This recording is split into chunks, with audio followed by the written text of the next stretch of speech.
खेतवा में झूलेला रहरिया हो अरहरिया हो पिया होइगे गुलरी के फूल। खेतवा में झूलेला रहरिया हो पिया होइगे गुलरी के फूल।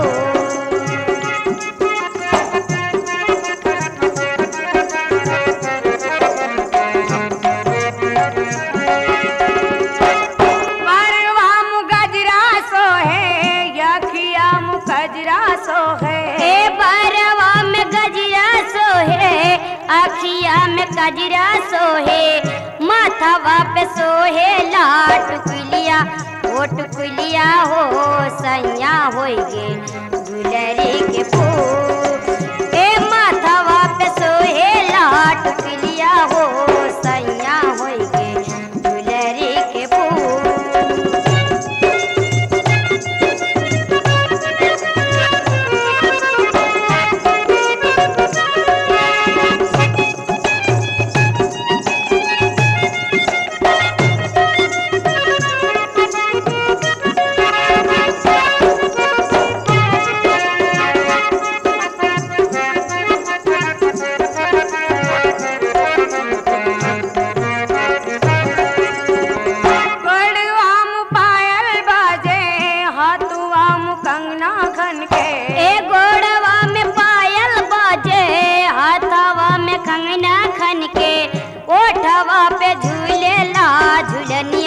ओ झुलनिया हो सैया होइगे गुलरी के फूल।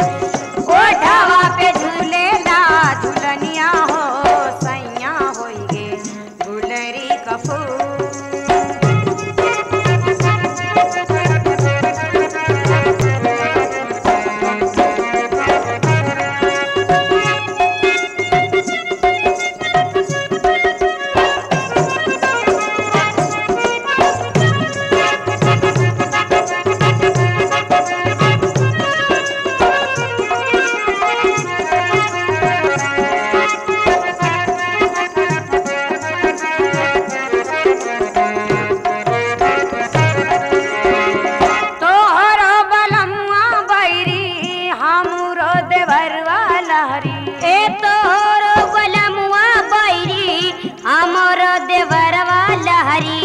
जेठवा से लड़ी गे नजरिया हो सैया हो।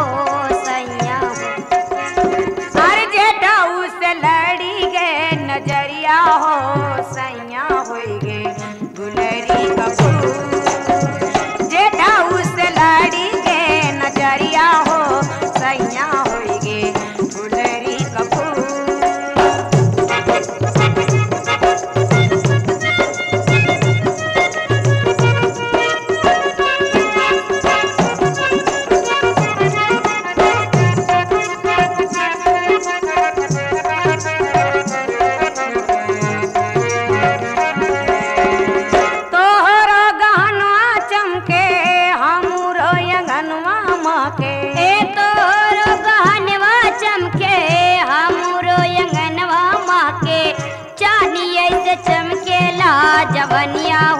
जवनिया हो सैया होइगे गुलरी के फूल। और चानी ऐसे चमकेला जवनिया हो सैया होइगे गुलरी का फूल। चानी ऐसे चमकेला जवनिया हो सैया होइगे गुलरी का फूल।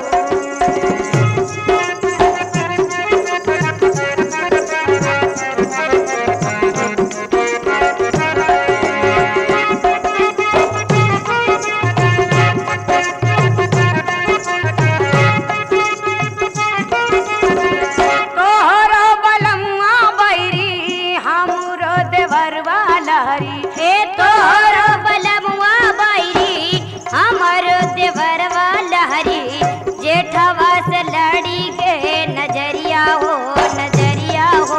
सैया होई गे गुजरी के फूल। हाँ जेठवा से लड़ी गे नजरिया हो सैया होई गे गुलेरी का फूल। जेठाऊ से लड़ी गे नजरिया हो सैया होई गे गुलेरी का फूल। गहुआ की बाली पाके अमुआ बउर गैला, खेतवा में झूले यार हरिया हो